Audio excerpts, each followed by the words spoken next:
Halo teman-teman, berjumpa lagi dengan saya Brother Phil. Kembali kita akan menanggapi abang kesayangan kita, Bang Kay. Sekali lagi nama saya Kainama, saya biasa dipanggil Kay. Kali ini kita akan meluruskan pernyataannya yang ngawur dan buta sejarah. Dalam videonya, dia menyangkal bahwa Yesus sudah dinubuatkan dalam Mika 5 ayat 2. Kalau dia tidak terima itu nubuatan untuk Yesus, itu normal, karena dia bukan Kristen. Tapi kalau dia mulai menafsirkan kitab kita dengan menabrak sejarah, maka di sini kita luruskan. Sebelum kita bahas, kita saksikan videonya berikut.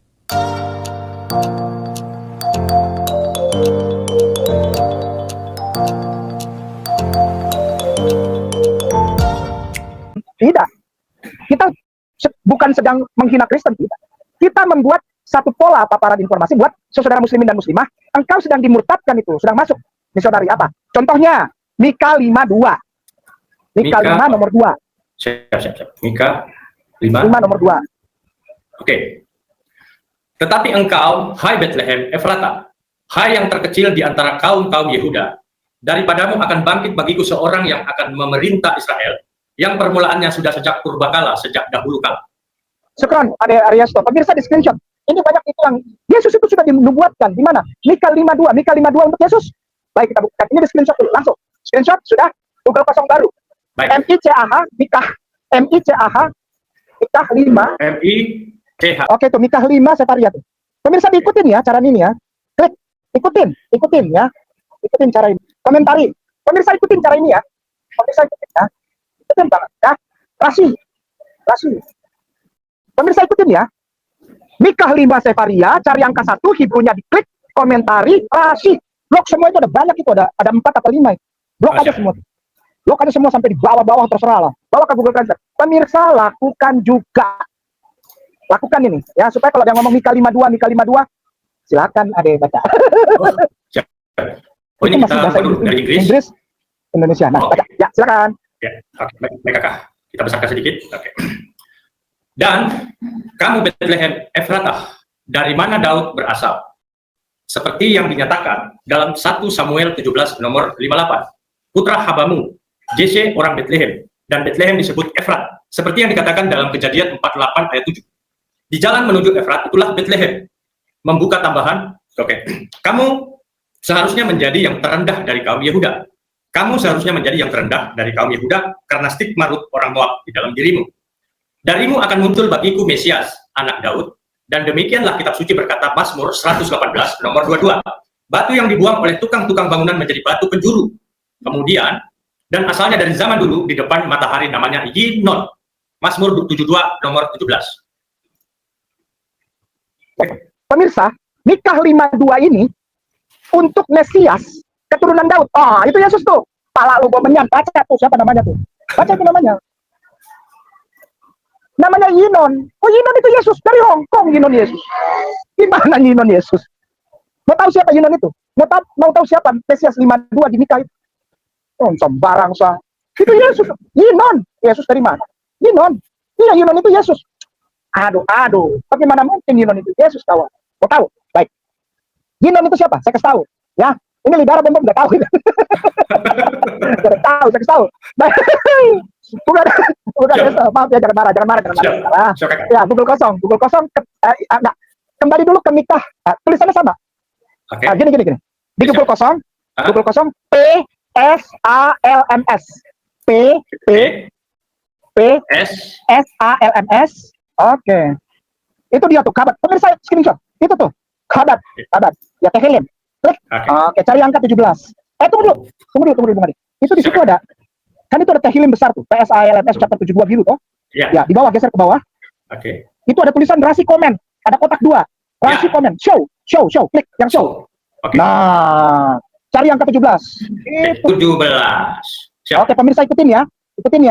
Geser ke bawah lagi, Bung Ade, geser ke bawah lagi supaya dapat semua yang kotak coklat itu. Seluruh yang ada di kotak coklat itu diblok. Seluruh yang ada di kotak coklat. Oke, bawa ke Google Translate. Gampang aja. Gak apa-apa, dia kalau ikut bahasa Ibrani-nya ikut gak apa-apa, nanti kan nggak diterjemahkan. Diterjemahkan bahasa Inggrisnya. Pemirsa ikutin, muslimin wal muslimah ikutin, ya ikutin caranya.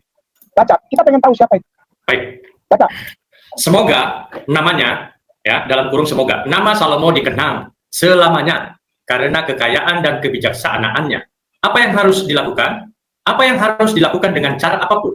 Sebelum matahari, namanya akan diagungkan. Sepanjang hari-hari matahari, namanya akan diagungkan.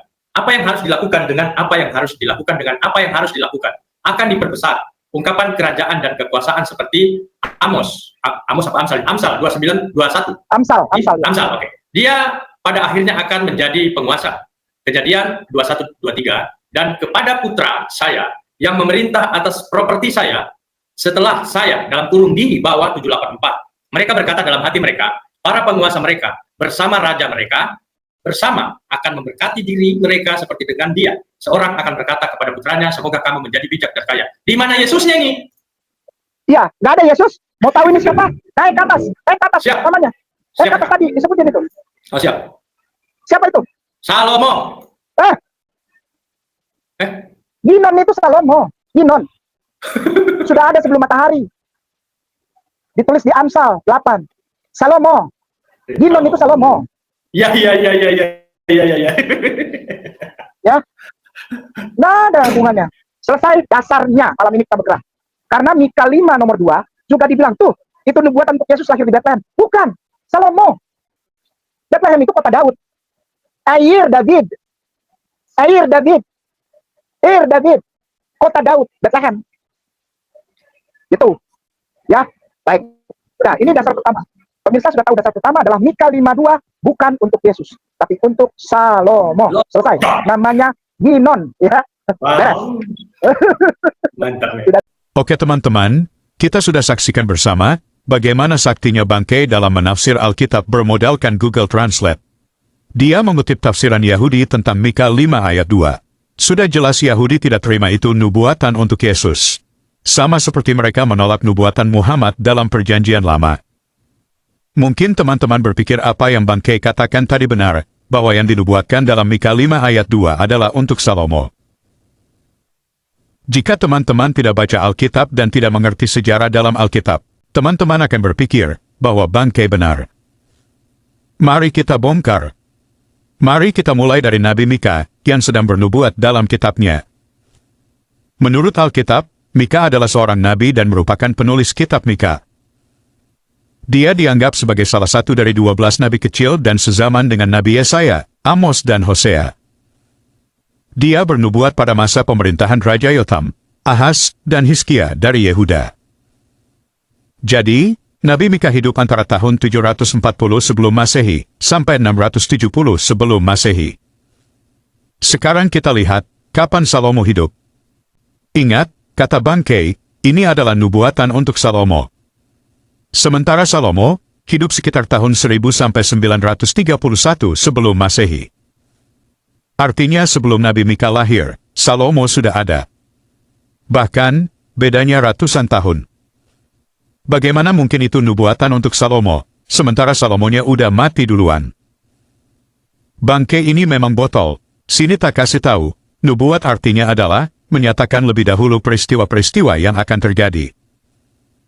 Bagaimana mungkin Mika 5 ayat 2 untuk Salomo, padahal Salomonya lebih dahulu ada sebelum Nabi Mika?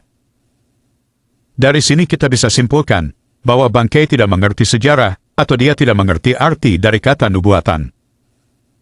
Inilah akibatnya bernafsu menyerang kekristenan tapi tidak punya cukup ilmu. Atau mungkin, ini akibat dari tukang comot sana comot sini, tanpa mengetahui apa yang dia comot, yang penting menjelekkan Kristen, langsung buat klaim.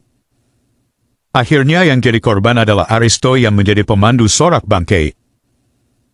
Oke teman-teman, demikian tanggapan kita terhadap klaim dari bangkai.